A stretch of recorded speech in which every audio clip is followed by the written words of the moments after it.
Christmas is basically a missionary story.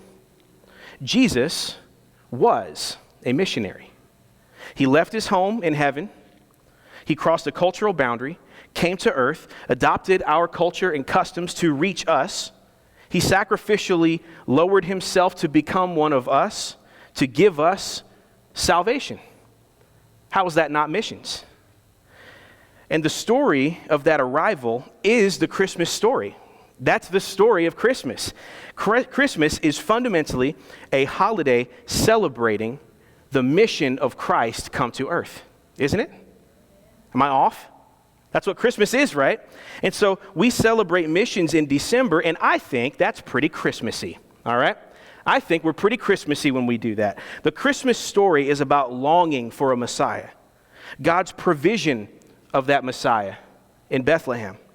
The Gospels of Matthew and Luke give us the bulk of these narratives in their few chapters. That's the part that we love about sweet baby Jesus. We love sweet baby Jesus, right?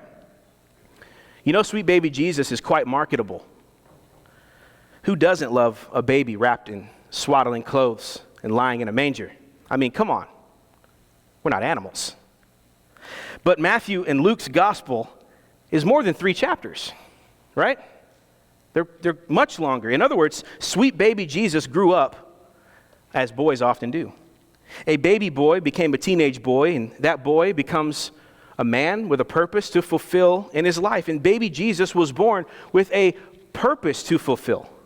The story doesn't end in the manger. You see, the world loves sweet baby Jesus. He is silent and cute. He has yet to say and do uncomfortable things and to radically change the world. But Jesus would grow up and do those things. God sent Jesus into the world not to fit nicely in, not to slide under the radar, but to radically transform and save the world.